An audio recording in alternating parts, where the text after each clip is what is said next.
बोलू का? माननीय उद्धवजी ठाकरे साहेबांचं व्यासपीठावर आगमन होत आहे. आपण जोरदार टाळ्यांच्या गजरात त्यांचं स्वागत करू आणि एकच घोषणा करू, कर्जमुक्ती, कर्जमुक्ती, कर्जमुक्ती, कर्जमुक्ती, कर्जमुक्ती.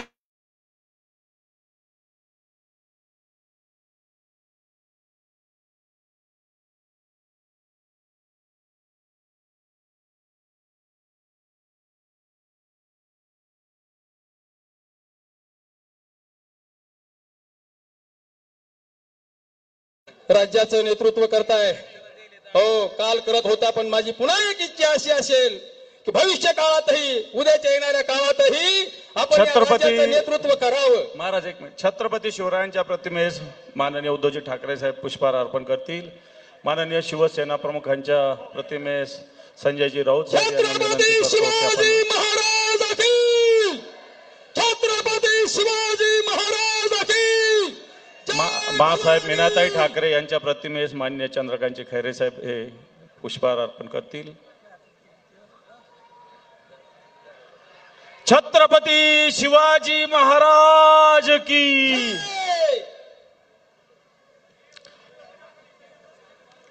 चला बोलू का? एक मिनिट बोला.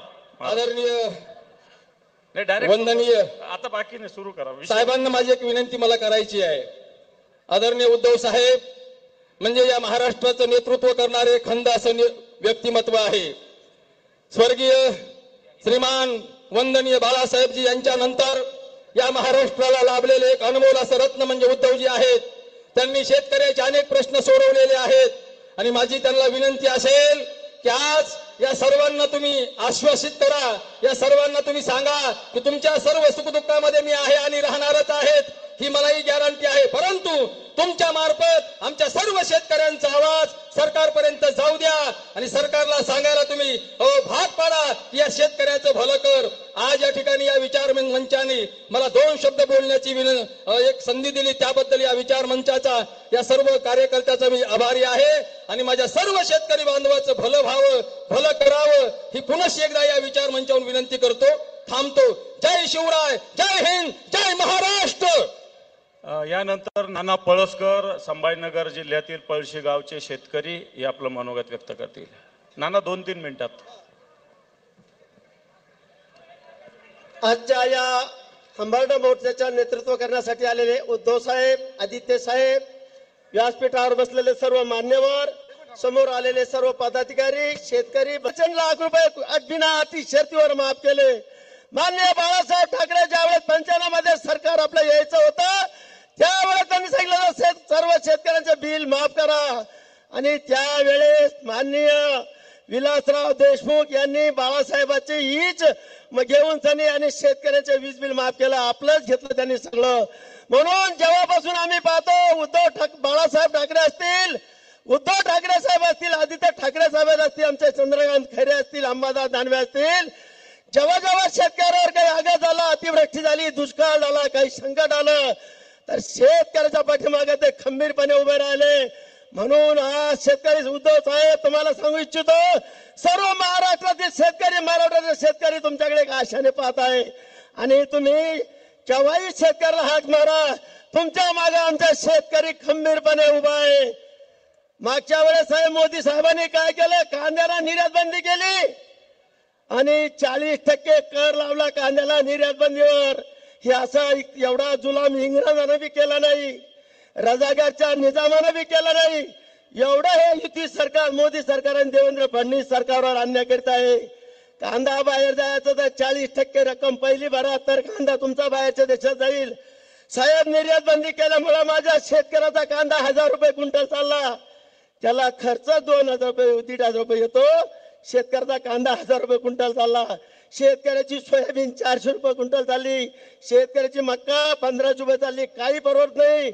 शेतकऱ्याला कधी बेरीज करता आली नाही साहेब, या सरकारामुळे सगळी वजाबाकी चालू आहे. म्हणून आपल्याला विनंती करतो, आपण खंबीरपणे उभा राहा. येणारा कार्यकाळ हा आपलाच आहे. शेतकरी 100% तुमच्या मागे राहील. मी अशी शेतकरी बांधवांना विनंती करतो व आजच्या या आंबाडा मोर्चामध्ये आपण उन्हात ताणत आला त्याबद्दल धन्यवाद.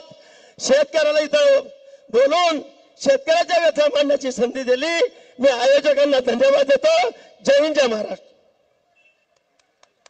यानंतर असे शेतकरी आपल्या समोर येणार आहेत बोलायला की ज्यावेळेस मुख्यमंत्र्यांचा दौरा होता या मराठवाड्यात,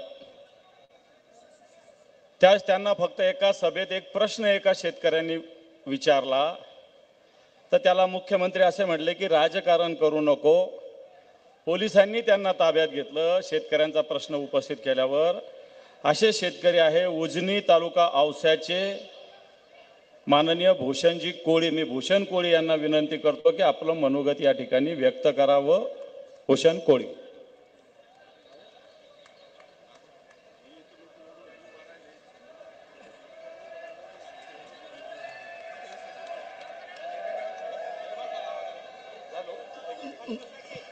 जरा मीडियाच्या लोकांनी कॅमेरा सेट करून खाली बसला 2 मिनिटं तर बरं होईल.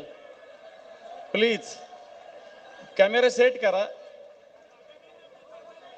बर, चला भूषण कोळी. जमलेल्या माझ्या सगळ्या मराठवाड्यातल्या शेतकऱ्यांनो, हे इतकं नालायक सरकार आहे आणि खोटं बोलणार आहे. आतापर्यंत एक बी त्यानं गोष्ट बोललेली कुठलीच केली नाही त्यांनी. शेतकऱ्याला आता त्याला म्हणते ओला दुष्काळ जाहीर करता येत नाही. ओला दुष्काळ म्हणजे बोलीभाषा आहे. आणि पाणी जर करायला आले गावोगावाला येतात पण रोडच्या खाली सुद्धा उतरत नाहीत. त्यांना काय समजतं शेतामध्ये काय चाललंय, काय नुकसान झालंय काय माहिती आहे. पीक तर वाहून गेलंय पण शेत सुद्धा वाहून गेलंय. आता काय बघायला येणार आहे साहेब? पंचनामा करायला सुद्धा कोण येत नाही.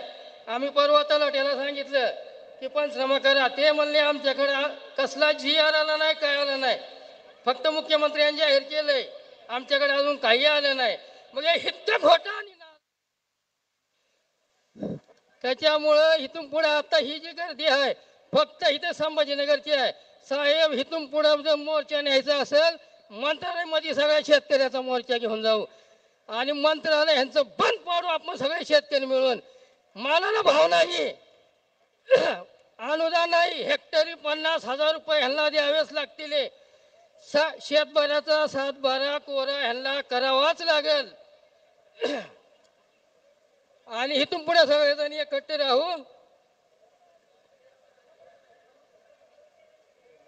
त्यांना फक्त प्रश्न केला की साहेब हेक्टरी किती देणार आहोत, जाहीर करा मदत सगळ्याच्या समोर. तर मला म्हणले राजकारण करू नको. शेतकरी कशाला राजकारण करेल? राजकारण तर त्यांनी करते, त्यांना पूर्ण राजकारण माहिती आहे. चालतंय, आपल्याला साहेबाला बी ऐकायचंय, थोडंच बोलतो. जय हिंद, जय महाराष्ट्र.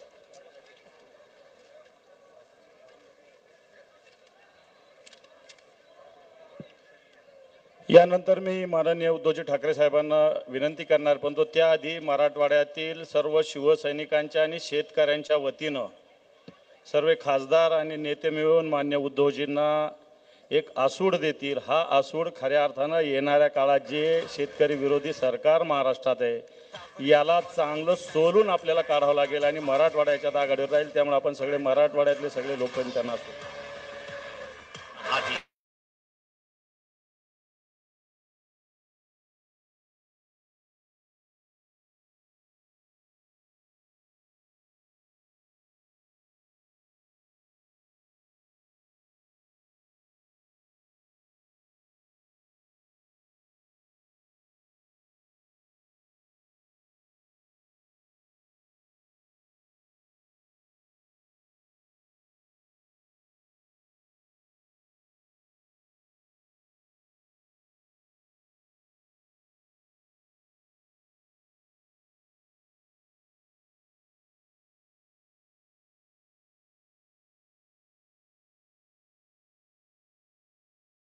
₹30,628 कोटी रुपयाचं जाहीर केलं. याच्यात सरकारने जे वर्गीकरण केलेलं आहे त्याचा आदेश सुद्धा माझ्याकडे आहे. यापूर्वी दिलेले 2200 कोटी रुपये, विमा 5,000 रुपये. आता मला सांगा, विम्याचा क्लेम नाही, काही नाही, 5,000 कुठून देणार? पीक नुकसान NDRF 6,175 कोटी रुपये, पीक नुकसान राज्य सरकार 6,500 कोटी रुपये, पायाभूत सुविधा 10,000 कोटी रुपये, जीवित वित्त हानी 1753 कोटी रुपये, असे टोटल 31,628 कोटी. आता जर हे नुकसान भरपाई सरकारनं कोणतंच पॅकेज नाही दिलं तरी याच्यातले NDRFचे निकषानुसार सरकारला द्यावं लागतं. सरकार खोटं बोलतंय, शेतकऱ्याची दिशाभूल करतंय, खोटं पोस्टर लावतं काहीतरी 31,628 कोटीचं पॅकेज. हे पॅकेज नाही, ही फसवणूक आहे. आणि म्हणून मला असं वाटतं हे सरकार फसवतंय. काल परवा काही लोक इथं येऊन गेले, यांनी मला असं वाटतं गटप्रमुखाच्या ऐवजी कटप्रमुख इथं आले होते, काही गटप्रमुख आले होते गटप्रमुखाला मार्गदर्शन करायला. यांना फक्त हंबरडा दिसत होता. आणि मला असं वाटतं हा हंबरडा मराठवाड्याचा येणार काळात, आता जे आपले जे कोळी यांनी भूमिका मांडली माननीय साहेब, हा तुम्ही दसऱ्याच्या दिवशी आम्हाला फक्त आदेश दिला होता 2 तारखेला की मराठवाड्यात एल्गार पेटवा. 3 तारखेपासून आमच्या मराठवाड्यातले सगळे लोक गावागावातले शिवसैनिक पेटून उठले आणि एका आठवड्यात हा विराट मोर्चा निघाला. तुम्ही मला असं वाटतं आदेश द्यावाच आम्हाला की येणाऱ्या काळात दिवाळीनंतर आपण मंत्रालयावर धडक मारू आणि खऱ्या अर्थाने या शेतकऱ्याचा एल्गार पेटू. मी माननीय उद्धवजी ठाकरे साहेबांना विनंती करतो की आपण या शेतकऱ्यांना मार्गदर्शन करावं. ते डायसवर ते नाही ते तिकडे आहे ना.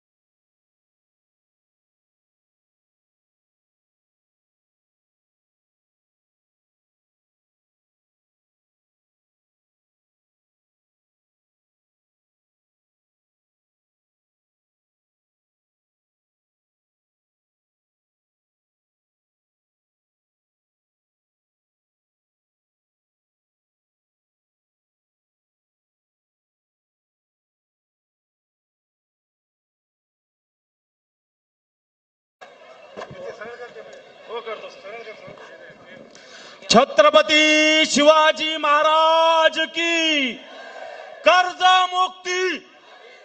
जोरात द्या घोषणा. कर्जमुक्ती, कर्जमुक्ती, कर्जमुक्ती, कर्जमुक्ती.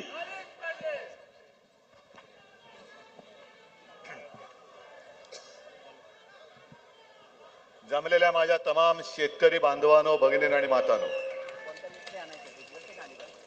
एक साधारणतः 15 दिवसांपूर्वी मी मराठवाड्यात आलो होतो. एक 5 जिल्ह्यांमध्ये शेतकऱ्यांना भेटलो होतो आणि तेव्हाच मी जाहीर केलं होतं की जोपर्यंत हे सरकार कर्जमुक्ती करत नाही तोपर्यंत या सरकारला आम्ही काय सोडत नाही. गेल्या वेळेला आलो तेव्हा पाऊस होता, या वेळेला आलो तेव्हा कडक ऊन आहे. आम्ही तर बाबा शहरी बाबू. लोक विचारतात की हे काय जाणार तिकडे, पण 2 गोष्टी आपण करून दाखवल्या. एक तर म्हणजे आपल्या परंपरेप्रमाणे जो दसरा मेळावा शिवाजी पार्कवर होतो, तो दसरा मेळावा तुमच्या सगळ्यांच्या आशीर्वादाने पाऊस पडत असताना चिखलात तलावात म्हणजे तळत झालं होतं, त्या भर पावसात घेतला. आणि आज तर कडक ऊन आहे. मेळाव्याच्या वेळेला सुद्धा विचारलं होतं लोकांनी की लोक चिखलात कशी बसणार. म्हटलं अरे आपला शेतकरी चिखलात ऊन वारा पाऊस काही असो आपलं सर्वस्व पणाला लावून आपल्यासाठी अन्नधान्य पिकवतो. त्याचं आयुष्य तर चिखलामध्ये असतं. आता तर चिखलच झालेलं आहे. आपण सारी सभा नाही घेऊ शकत तिकडे. या दोन्ही गोष्टीचा अर्थ असा की बोलणारे काही बोलू देत. इतर वेळेला तर शिवसेना तुमच्या सोबत आहेच, पण ज्या ज्या वेळेला तुमच्यावरती संकट येईल त्या वेळेला प्रत्येक संकटाच्या वेळी शिवसेना तुमच्या खांद्याला खांदा लावून तुमच्यासाठी तुमच्यावरती आलेल्या संकटाशी लढल्याशिवाय राहणार नाही. मी जेव्हा शेतकऱ्यांशी बोललो 50,000 रुपये पर हेक्टर, हे का मला स्वप्न नाही पडलेलं. मी शेतकऱ्यांशी बोललो, अनेक शेतकरी असतील तेव्हा मला भेटलेले, आणि त्यांना विचारून मी आकडा काढला की दादा किती आपल्याला किती अपेक्षा आहे, किती झालं तर तुमचं जरासं गाडं रुळावरती येईल. ते म्हणाले साहेब 50,000 रुपये पर हेक्टर हे किमान मिळालेच पाहिजे. आणि कर्जमुक्ती झाली पाहिजे. आता आपले जे विरोधी पक्ष आहेत, म्हणजे आपले विरोधी पक्ष, मी संभाजीनगरमध्ये आल्यानंतर मोठमोठी होर्डिंग्स पाहिली. मुख्यमंत्र्यांचं अभिनंदन 31,000 कोटी रुपये जाहीर केल्याबद्दल. आणि तुम्ही जाताना मुद्दामून बघा, होर्डिंग वरती शेतकरी नाहीये, यांचेच सगळे हे सतरंजा घालणारी जी लोक आहेत, मंत्री संत्री वाजंत्री वाजवणारी ही लोक आहेत तिकडे. तुम्हाला काय पडले शेतकऱ्याला किती काय मिळते त्याचं? तुम्हीच जाहीर करायचं आणि तुम्हीच तुमचं अभिनंदन करायचं. स्वतःचीच पाठ स्वतः खाजून घ्यायची आणि थोपटून घ्यायची. जर अभिनंदन करायचं होतं तर हा शेतकरी इकडे का आला? जे पॅकेज सरकारने जाहीर केलं तुम्हाला मान्य आहे काय? मग 50,000 रुपये हेक्टरी हवेत की नको आहेत? फक्त लक्षात घ्या की 50,000 रुपये हेक्टरी आपण कोणाकडे मागतो? कोणाकडे? ज्यांनी 50 खोके घेतले त्यांच्याकडे 50,000 रुपये हेक्टरी मागतो. त्याच्यामुळे असे तसे वटणीवरती येणार नाहीये ते. हे आता तुम्ही जो मला शेतकऱ्याचा आसूड चाबूक दिलेला आहे, हा चाबूक हातामध्ये घ्यावा लागेल तुम्हाला आणि यांना बरोबर वटणीवरती आणावं लागेल. मी एकूण जे काही पॅकेज पाहिलं, अनेकांना असं वाटतं, सगळ्यांना असं वाटलं अरे 31,000 कोटी इतिहासातली सगळ्यात मोठं पॅकेज. नाही, इतिहासातली सगळ्यात मोठी थाप मारलेली आहे सरकारने. आजपर्यंत एवढी मोठी थाप कोणत्याही सरकारने मारली नव्हती. ती इतिहासातली पहिली मोठी थाप या देवेंद्र फडणवीसांच्या सरकारने मारलेली आहे. बरं, यांना जरा जरी कळवळा असता तरी आता काल परवाकडे आपल्या देशाचे पंतप्रधान मुंबईमध्ये येऊन गेले, महाराष्ट्रात येऊन गेले. तुम्ही पाहिलं, टीव्हीवरती बघितलं का? मी नाही बघितलं, पण मी ज्यांनी पाहिलं त्यांना विचारतोय, त्यांच्या भाषणामध्ये कुठल्याही, दोन्ही भाषणात 2, 3, 5, 10 भाषणं झाली असतील, एका तरी भाषणात शेतकऱ्यांबद्दल काही उल्लेख होता का? मग ज्या पंतप्रधानांना जिथे आपण चाललोय त्यातल्या महाराष्ट्राची परिस्थिती काय माहिती नाहीये, त्यांच्याकडनं आपण काय नाही मागतोय, कशासाठी मागायचा? म्हणजे जे एक फुल आणि दोन हाफ बसलेले आहेत, कोण? एक फुल आणि दोन हाफ. म्हणजे मला वाटतं कैलास ओम आणि सगळ्या आमदारांसह सगळ्या तमाम शिवसैनिकांचं खास कौतुक करायचंय. कारण जेव्हा पूर आला होता, त्या पुरामध्ये स्वतःच्या जीवाची पर्वा न करता शेतकऱ्याला वाचवणारे माझे म्हणजे बाळासाहेबांचे शिवसैनिक आहेत सगळे. त्यांचा मला अभिमान आहे. आणि कैलास, तुम्ही जे बोललात, राजा उदार झाला आणि हाती काय दिला? अरे आता येता एका शेतकऱ्यांनी सांगितलं की साहेब हातात टरबूज दिलं. राजा उदार झाला आणि हातात काय दिलं? या टरबूज. ही शेतकऱ्यांची थट्टा चाललेली आहे. बरं, मी काय म्हणतो, चला जाऊ दे, शेतकऱ्याचा हा आक्रोश आपण जरा बाजूला करू. मी या सरकारने जाहीर केलेल्या पॅकेजचं समर्थन करायला तयार आहे, पण माझी एक अट आहे, बघा तुम्हाला पटते का? कारण जीवन उद्ध्वस्त झालंय, जमीन खरडून गेले, रबी पीक घेणार कसं आता तुम्ही? 50,000 रुपये आम्ही का मागतो आहोत त्याचं कारण तुम्ही जाऊन बघा, जमिनीची काय हालत झालेली आहे. पण एका अटीवरती मी समर्थन करायला तयार आहे, कारण मुख्यमंत्री जे बोललेत की खरडून गेलेल्या जमिनीला पर हेक्टरी आम्ही मनरेगातनं किती देणार? 3 लाख, 3.5 लाख. मग मी मुख्यमंत्र्यांना तुमच्या वतीने आव्हान देतो आहे की दिवाळीपूर्वी त्या 3 लाखातले 1 लाख माझ्या शेतकऱ्याच्या खात्यात टाकाच. आहे, बरोबर आहे माझं म्हणणं? बाकीचं नंतर बघू, बाकीसाठी आपण चाबूक दिलाय तो मी घेऊन फिरेनच. पण जर तुमच्यामध्ये एवढी तुमची नियत, मी मुख्यमंत्री असताना माझी नियत काढत होता, आता मी तुमची नियत काढतो, पण मी राजकारण नाही करत. जो एक आपला शेतकरी दादा त्यांनी मदतीसाठी विचारलं तर त्याला हे सांगतात, ए बाबा राजकारण करू नको. मग तुम्हाला राजकारण करण्यासाठी शेतकऱ्याची मतं पाहिजेत. शेतकऱ्यांच्या मतावरती तुम्ही सरकार आणता, शेतकऱ्याच्या मतावरती तुम्ही राजकारण करता, आणि शेतकऱ्याने न्याय हक्क मागितला तर तुम्ही म्हणायचं राजकारण नाही करायचं. हे कुठलं सरकार आहे? एक तर 3.5 लाख रुपये तुम्ही मनरेगातनं कसे देणार? कसे द्यायचे तसे द्या, देऊन दाखवाच, पण 1 लाख रुपये दिवाळी पूर्वी माझ्या शेतकऱ्याच्या अकाउंटमध्ये पहिले टाका. पीक विम्यासाठी म्हणे किती 5,000 कोटी कुठून आणणार? इथे आलेल्या शेतकऱ्यांनी किती किती विमा घेतलेला आहे? जरा हात वर करा. घेतलाय? कारण आता विश्वासच नाही उरलेला. कारण मी मुख्यमंत्री असताना हा सगळा अभ्यास केला होता. शेतकऱ्यांच्या हितासाठी केंद्र सरकार आणि उरलेला हिस्सा शेतकरी देत असतो. मध्ये आणि एक तुमणं काढले, 1 रुपयात पीक विमा केली बंद. चालू आहे का बंद आहे? बरं, आता काल मी त्या अजित नवलेंचं त्यांनी अतिशय छान त्याचं विश्लेषण केलेलं आहे. आणि त्यांनी काय सांगितलं की विमा कंपन्या विमा जेव्हा शेतकरी घेतो तेव्हा जो प्रीमियम असतो तो प्रीमियम कसा घेतात? 60 रुपये पर हेक्टर कापसासाठी, बरोबर आहे, आणि 58,000 रुपये पर हेक्टर सोयाबीनसाठी. आणि नुकसान होतं, नुकसान किती मिळतं?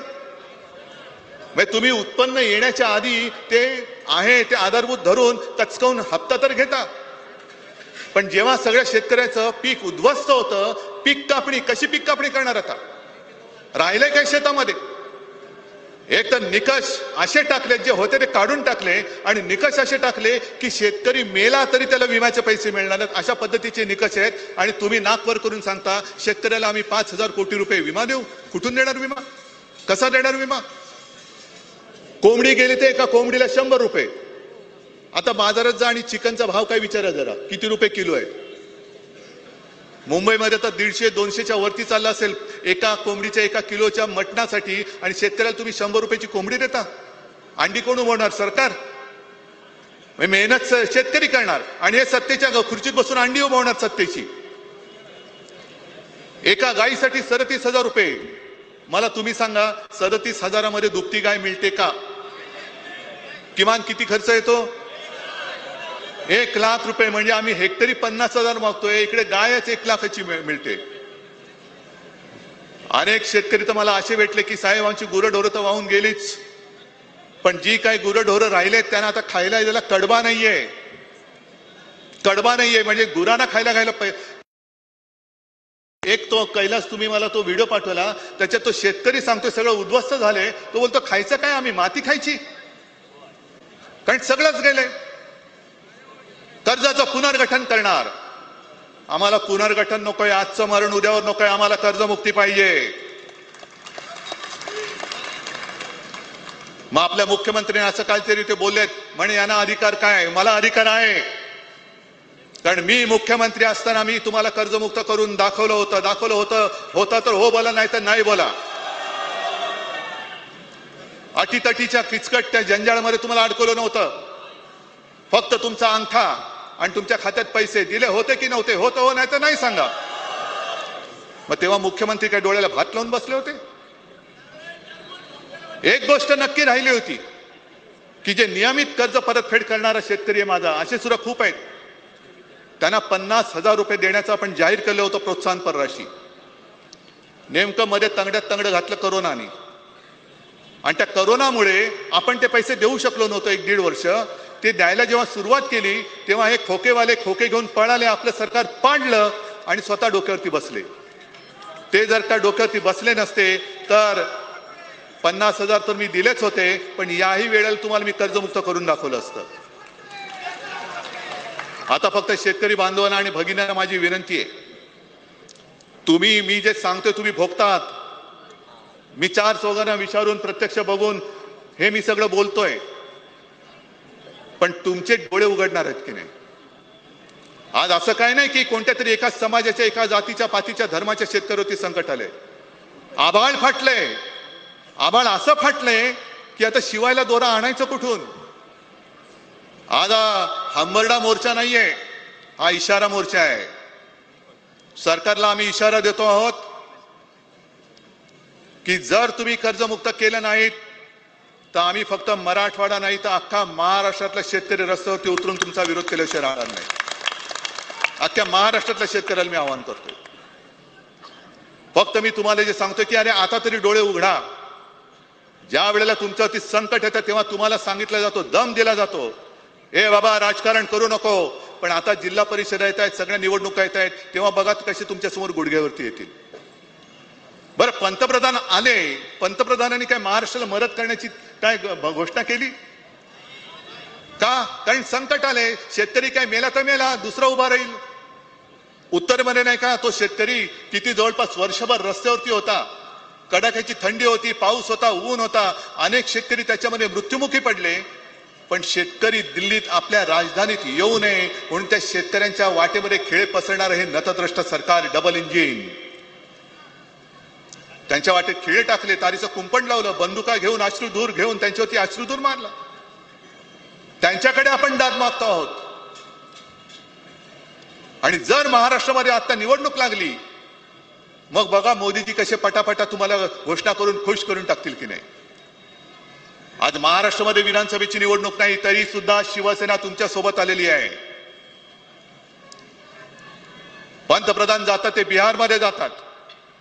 आता सुद्धा मी येताना वाचलं की सप्टेंबरचा लाडक्या बहिणीचा हप्ता हा आज म्हणजे ऑक्टोबरमध्ये टाकलेला आहे, गेल्या महिन्याचा. निवडणुकीच्या वेळेला जवळपास 3 का 4 महिन्याचे हप्ते एकत्र करून टाकले होते की नव्हते? मग त्याच्यानंतर कापलं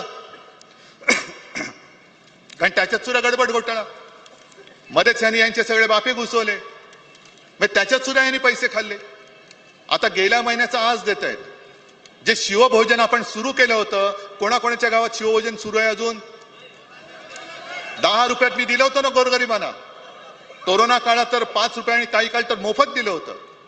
बंद. 1 रुपयामध्ये पीक विमा बंद. दादा 1 मिनिट थांबा. 1 रुपयामध्ये पीक विमा बंद. बरं, यांनी सुरू केलेला आनंदाचा शिधा येतोय? मग सगळं बंद करून टाकायचं. आणि पंतप्रधानांनी 2014 साली जे आश्वासन दिलं होतं, तुमच्यामध्ये इथे किती शेतकरी बसलेत आहेत ना? बरं, आता एवढ्या शेतकऱ्यांपैकी मला सांगायचं की खरोखर प्रामाणिकपणाने 2014 साली मोदीजींनी जी काय वचनं दिली होती की शेतकऱ्याचं उत्पन्न आम्ही दुप्पट करू, तुमच्यापैकी एका जरी शेतकऱ्याचं उत्पन्न दुप्पट झालं असेल तरी मी मानायला तयार आहे. मग 14 सालापासून 25 साल उजाडलं. शेतकऱ्याचं उत्पन्न तर दुप्पट होतच नाही, पण शेतकऱ्याचं नुकसान झाले त्याच्यामध्ये सुद्धा तुम्ही पैसे द्यायला तयार नाही. बिहारची निवडणूक जिंकायची आहे, सगळं अंगलट आलंय. कारण तिकडे मत चोरी पकडली गेली, आपल्याकडे सुद्धा पकडली गेले. मत चोर गद्दी छोड ती घोषणा दिल्यानंतर यांच्या बुडाशी आलं, बुडाला आग लागली म्हणून कोणी प्रस्ताव न देता बिहारच्या जवळपास 75 लाख महिलांना त्यांच्या खात्यामध्ये पंतप्रधानांनी 10-10 हजार रुपये देऊन टाकले. मग माझ्या महाराष्ट्राने काय घोडं मारले? मला बिहारला तुम्ही मदत देताय म्हणून पोटात दुखत नाहीये, पण पंतप्रधान तुम्ही भाजपचे नाहीत, पंतप्रधान तुम्ही देशाचे आहात. निवडणूक असो वा नसो, तुम्ही केवळ बिहार नाही संपूर्ण देशातल्या महिलांच्या खात्यामध्ये 10-10 हजार रुपये का टाकत नाहीत? काश्मीर पासून कन्याकुमारी पर्यंत, आता काल परवापर्यंत मोहन भागवत म्हणाले अखंड भारत सोडा, त्या पीओके मध्ये कधी 11 वर्ष झाली घुसतच नाही आहेत अजून. पण बाकीचा जो आपला हिंदुस्थान आहे, त्या हिंदुस्थान मधल्या प्रत्येक महिलेच्या खात्यामध्ये पीएम केअर फंडातले 10-10 हजार रुपये का टाकत नाही पंतप्रधान? माझा पंतप्रधानांना हा सवाल आहे. नाही, नुसतं ओरडून नाही चालणार. तुमचा आवाज आज ऐकला जात नाहीये. विरोधी पक्ष नेता त्यांनी आज नेमतच नाहीयेत. का नेमत नाहीये? नाही संख्याबळ नाहीये, नाही तसा नियम नाहीये. मग नियम नसेल तर मला अंबादास, तुम्ही विरोधी पक्ष नेते होते, ओमदादा कैलास सगळे तुम्ही, राहुल स्वामीजी तुम्ही सगळे आहात, संजय तुम्ही पण खासदार आहात. मला सांगा, विरोधी पक्ष नेते पद नेमण्यासाठी जर कायदा कानून नियम लागत असेल तर उपमुख्यमंत्री कसा नेमला जातो? 2-2 उपमुख्यमंत्री नेमता जे त्याच्या संविधानात नाहीये. नसलेली असंविधानिक पद तुम्ही तिकडे नेमतायत. पहिलं त्यांना उपमुख्यमंत्री पदाचा दर्जा काढा. जर विरोधी पक्ष नेता आम्हाला देत नसाल तर दोन्ही उपमुख्यमंत्री साधे मंत्री म्हणून फिरले पाहिजे. त्यांना उपमुख्यमंत्र्यांची मस्ती करता येणार नाही. आम्ही त्यांना उपमुख्यमंत्री मानायला तयार नाही, हे आज मी जाहीर करतोय. आमचे उपमुख्यमंत्री कोणी नाव येऊ शकत नाही. काय विरोधी पक्ष नेता? अरे एवढं 5वी तुमच्याकडे बहुमत आहे, केंद्राचं सरकार तुमच्याकडे पूर्ण वरद हस्त, हे एवढं मजबूत सरकार यापूर्वी आपल्या देशात क्वचित आलं असेल. तरी सुद्धा तुम्ही विरोधी पक्ष नेत्याला घाबरता, विरोधी पक्षाला घाबरता.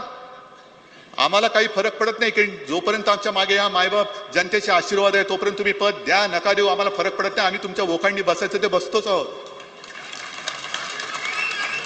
पण विरोधी पक्षाला एक जो अधिकार असतो, अधिकाऱ्यानं तो बोलून घेऊ शकतो, विचारू शकतो, अरे पॅकेज जाहीर केले, काय केलंयस? तो विरोधी पक्ष नेता पद तुम्ही द्यायला तयार नाही का? कारण संविधानात तशी तरतूद नाही. मग उपमुख्यमंत्री पदाची तरतूद तुम्ही मला दाखवा, नाही तर तुमचे 2 हाफ आहेत त्यांना हाफच राहू द्या. त्यांना आम्ही पूर्ण दर्जा देऊ शकत नाही, उपमुख्यमंत्री आम्ही त्यांना मानू शकत नाही. संविधानात दाखवा. आणि आता यापुढे काय करायचं हा इशारा मोर्चा आहे. मी जेव्हा पूरग्रस्त विभागात पाहणी करायला आलो तो रस्ते उखडले गेलेत, घरदारं वाहून गेलेत. शेतामध्ये तेव्हा जवळपास गुडघाभर पाणी होतं, पीक तर सडून गेलं होतं. अनेक मुलांची शाळा पुस्तकं वह्या वाहून गेले होत्या. आणि परीक्षा शुल्क माफ केले, फी माफ केली पाहिजे, फी कर्ज माफ केलं पाहिजे. पुनर्गठन करायचं कसं करायचं? आत्ताचं जे कर्ज आहे ते डोक्यावरती बसले, फेडू शकाल तुम्ही? पुनर्गठन केलं तर तुम्हाला फायदा होणार आहे का मला सांगा. मला जे काय कळतं त्याच्याप्रमाणे पुनर्गठन म्हणजे आजचं मरण उद्यावर, बरोबर ना? म्हणजे जे काय तुम्ही हप्ते भरायचे राहतात ते जे काय साठत जातं त्याच्यावरती व्याज लागणार आणि मग ते तुम्ही भरायचं. म्हणजे जवळपास चक्रवाढ व्याज झालं. हे सरकारची सावकारी झाली. आता एक तर पीक सगळं गेलंय, जमिनी गेल्यात, रबी पीक काढायचंय, कर्ज आणणार कुठून? पहिलं कर्ज फेडणार कसं? आणि पहिलं कर्ज घेतलेल्या बँका, दिलेल्या बँका तुम्हाला कर्ज देणार की नाही? आणि म्हणून मी विचारलं की ज्याप्रमाणे साखर कारखानदार टगे फुगलेत, बरं 15 रुपये तुम्ही मुख्यमंत्र्यांचा तो पूरग्रस्तांचा भार तो ऊस उत्पादक शेतकऱ्यांवरती टाकले, कारखान्यांवरती नाही. हे टगे सगळे कारखानदार शेकडो कोटी रुपये यांनी सरकारकडनं थक हमीच्या नावावरती लुटून टाकलेले आहेत. आणि ज्यांना शिक्षा करायला पाहिजे ते भाजपात गेल्यानंतर त्यांना पुन्हा थक बाकी असताना सुद्धा थक हमी देत आहे. तशी माझ्या शेतकऱ्याची थक हमी माझं सरकार का घेत नाही? मोदीजी बोलले होते की ये लोग आपका मंगलसूत्र चुरा के किसी को दे देंगे. अहो मोदी साहेब, माझ्या शेतकऱ्याला त्याच्या पत्नीचं मंगळसूत्र गहाण टाकावं लागतंय. ते कर्ज माफ तुम्ही नाही केलं तर ते मंगळसूत्र आज त्याला पुन्हा कधी मिळणारच नाही. अशा परिस्थितीत माझा शेतकरी अडकलाय. तुम्ही धार्मिक भावनेवरती राजकारण करता आहात, पण जीव चाललाय, तो जीव वाचवण्यासाठी काय करते? कोणीच काय करत नाहीये. आणि त्याच्यासाठी जे मी म्हटलं की हा इशारा मोर्चा आहे. दिवाळीच्या आधी सगळ्यांनी पुन्हा जिल्ह्यामध्ये जायचं. हे पॅकेज जे आहे हे पॅकेज येतंय की नाही? अगदी आपल्याकडे विरोधी पक्ष नेता पद नसलं तरी अधिकाऱ्याला बोलवल्यानंतर अधिकारी आलाच पाहिजे, कारण जनता तुमच्या समोर आहे. आणि जर कोणी अधिकाऱ्यांनी मस्तीत वागला तर शेतकऱ्याचा असूड काय असतो हे त्याला एकदा दाखवावं लागेल. सगळ्या अधिकाऱ्यांना पण सांगतो की अरे तुम्ही सुद्धा शेतकऱ्यांची पोरं आहात. आज आपला मायबाप शेतकरी, ज्या शेतकऱ्यांनी कोरोनाच्या काळामध्ये माझं अर्थचक्र पेललं होतं, महाराष्ट्राचं अर्थचक्र पेललं होतं, तो संकटामध्ये इकडे तुम्ही बाबूगिरी करू नका, खरडेघासी करू नका. आणि शिवसेना आता लक्ष ठेवेल यांनी जाहीर केलेल्या पॅकेजवरती. एक तर दिवाळीच्या आज जे जाहीर केले ते तुम्ही पहिले द्या, आणि दिवाळी नंतर सुद्धा मी मराठवाड्यातच नव्हे तर संपूर्ण महाराष्ट्रामध्ये प्रत्येक जिल्ह्यात जाऊन शेतकऱ्यांना भेटणार आहे. प्रत्येक ठिकाणी विचारणार, दादा तुला किती पैसे मिळाले, तुझं किती नुकसान झालं होतं, विम्याचे पैसे मिळाले की नाही, कर्जाचे पुनर्गठन नाही, कर्ज माफ झाले की नाही, गायीसाठी पैसे मिळाले की नाही, हे सगळं मी विचारणार. हा शिवसेनेचा आता याच्या पुढचा कार्यक्रम असेल. जा प्रत्येकाने गावागावात जा, जिथे जिथे छोटी छोटी मोठी मोठी ऑफिसेस आहेत तिकडे जाऊन ठाण मांडून बसा आणि त्यांच्या सर्कल मधल्या शेतकऱ्यांना हे पॅकेज मिळते की नाही ते मिळवून देण्याचं काम यापुढे आता शिवसेना करेल. हे शिवसेना सगळं करायला तयार आहे. फक्त मला तुमच्याकडनं तुमच्या आशीर्वादाची गरज आहे. अनेकांनी मला सांगितलं की उद्धवजी तुम्ही मुख्यमंत्री होता तेव्हा कर्ज माफ केलेलं, तुम्ही परत मुख्यमंत्री व्हा. म्हटलं बाबा तुझे आशीर्वाद पुरेसे आहेत. मला मुख्यमंत्री पदाची स्वप्न पडत नाहीत, कारण तशी जर पडत असती तर मी मुख्यमंत्री झाल्यानंतर योग्य वेळेची वाट नसती पाहिली, पंचांग काढून बसलो नसतो, माझ्या पहिल्या अधिवेशनात मी कर्जमुक्ती केली नसती. आणि आता सुद्धा कुठे निवडणूक नसताना मी तुमच्यासाठी म्हणजे सगळी शिवसेना तुमच्यासाठी रस्त्यावर उतरले का? निवडणूक येईल आणि जाईल, पण जीव गेला तर परत येत नाही. मी गेल्या वेळेला फिरलो तेव्हा शेतकऱ्यांना जे आवाहन केलं होतं, विनंती केली होती, तीच हात जोडून सांगतोय. सर्व महाराष्ट्रातल्या शेतकऱ्यांना सांगतोय की दादानो घाबरू नका. संकट मोठं आहे. आसमानी आणि सुलतानी दोन्ही आलेत असे म्हणा. आसमानी संकट आपल्या हातात नाही, पण या सुलतानी संकटाचा सामना करायला शिवसेना तुमच्या खांद्याला खांदा लावून तुम्हाला न्याय मिळवून दिल्याशिवाय राहणार नाही. म्हणून कोणी आत्महत्येचा विचार करू नका. घरदाराकडे लक्ष द्या आणि न्याय मिळाल्याशिवाय आता शांत बसू नका. सगळ्यांना धन्यवाद देतो. जय हिंद, जय महाराष्ट्र. धन्यवाद साहेब. आम्हाला तुम्ही या ठिकाणी शेतकऱ्यांच्या भावना जाणून घेण्यासाठी इथं आलात त्याबद्दल सर्वांचं मनपूर्वक धन्यवाद. मी सर्व बाहेर